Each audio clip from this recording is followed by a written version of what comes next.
নমস্কাৰ, এই মুহূৰ্তত লৈ আহিছোঁ বিভিন্ন আঁচনিৰ কেইবাটাও গুৰুত্বপূৰ্ণ খবৰ। অসমৰ লগতে ভাৰতৰ ভিন্ন প্ৰান্তৰ পৰা এনেকুৱা ধৰণৰ খবৰসমূহ নিতৌ পাবলৈ হ'লে আমাৰ চেনেলটো ছাবস্ক্ৰাইব কৰি দিয়ক। আজিৰ প্ৰথমটো খবৰ, নতুন ৰূপত আহি আছে অৰুণোদয় আঁচনি, হিমন্ত চৰকাৰৰ ডাঙৰ সিদ্ধান্ত। আগষ্ট মাহৰ পৰা নতুন ৰূপত আৰম্ভ হ'ব অৰুণোদয় আঁচনি। ধন বিতৰণ প্ৰক্ৰিয়া পুনৰ আৰম্ভ ঘোষণা বাজেটত। আগষ্ট মাহত আৰম্ভ হ'ব বন্ধ হৈ থকা ৰেচন বিতৰণ।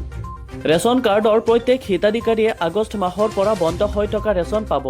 ৰেচন কাৰ্ডৰ হিতাধিকাৰীক প্ৰদান কৰা হ'ব পুনৰ দাইল, চেনি, নিমখ আৰু চাউল। লগতে অব্যাহত থাকিব বিধৱা পেঞ্চন আৰু বৃদ্ধ পেঞ্চন। PM কিষাণ আঁচনিৰ জৰিয়তে কৃষকক বছৰি 11,000 টকা প্ৰদান কৰা হ'ব। এই মুহূৰ্তত দিবলৈ ওলাইছোঁ আজিৰ দিনটোৰ দ্বিতীয়টো খবৰ, মাটি বাৰীৰ কাম কাজক লৈ আহি গ'ল ডাঙৰ খবৰ। চলিত বৰ্ষৰ 25 ডিচেম্বৰত মুকলি হ'ব মিছন বসুন্ধৰা 4.0, সাজু কৰক এতিয়াই নথিপত্ৰ। 25 ডিচেম্বৰত মুকলি হ'ব মিছন বসুন্ধৰা 4.0। মাটিবাৰীৰ নামজাৰি, বাটোৱাৰা আদিৰ বাবে সাজু কৰি ৰাখক নথিপত্ৰ। চৰ অঞ্চলত চলিব ডিজিটেল জৰীপ। বৰাক উপত্যকাত ভূমিৰ অধিকাৰ নিশ্চিতকৰণ কৰা হ'ব। মৰাণ, মটক, আহোম, চুতীয়া, কোচ ৰাজবংশীসকলক মাটিৰ পট্টা প্ৰদান কৰা হ'ব আৰু অন্যান্য থলুৱা সম্প্ৰদায়ৰ বাবে ভূমিৰ অধিকাৰ নিশ্চিতকৰণ কৰা হ'ব।